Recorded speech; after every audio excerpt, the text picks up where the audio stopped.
ఓం నమ శివాయ. Welcome back to our channel Telugu బిడ్డ ముచ్చట్లు. ఈరోజు మన వ్లాగ్ వచ్చేసి నేను 21 డేస్ శివ పూజను చేస్తున్నానండి. ఈరోజు 8th డే.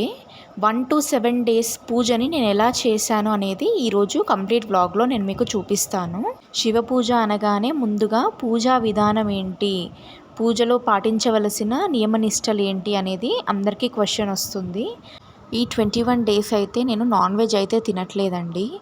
ఇంకా నేను శివ పూజని చాలా సింపుల్గా చేసుకుంటున్నానండి. ప్రతి ఊర్లో శివాలయం అనేది ఖచ్చితంగా ఉంటుంది.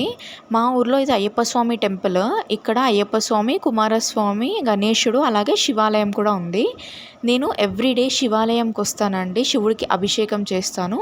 ఒకవేళ శివాలయంకి వెళ్ళలేని వాళ్ళు ఇంట్లో శివలింగం ఉంటే ఆ శివలింగానికి అభిషేకం అనేది చేసుకోవచ్చు. పూజలో ఖచ్చితంగా బిల్వపత్రాన్ని, విభూదిని అయితే ఇంక్లూడ్ చేయండి. ఎందుకంటే అవి ప్రీతికరం శివుడికి. బిల్వపత్రం అనేది ఖచ్చితంగా 3 ఆకులు కలిసి ఉన్నది పెట్టండి.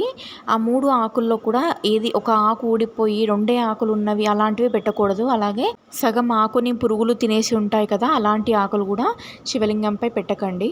ఈ శివాలయంలో బిల్వపత్రం చెట్టు, రావి చెట్టు అలాగే వేప చెట్టు 3 కలిసి ఒకే ప్లేస్లో ఉంటాయి. చాలా పీస్ఫుల్గా ఉంటుంది.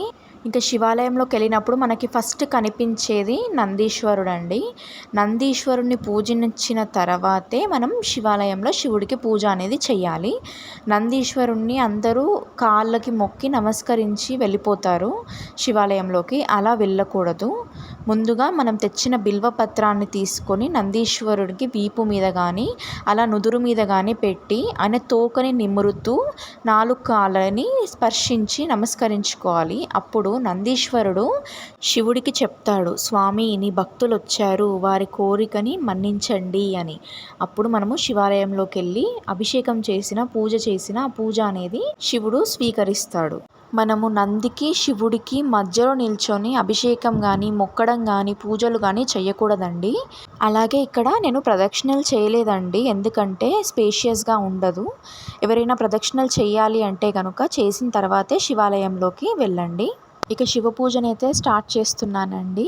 ముందుగా నేను తెచ్చిన పువ్వులని ఇక్కడ శివుని విగ్రహానికి అలాగే శివలింగానికి అయితే అలంకరిస్తాను.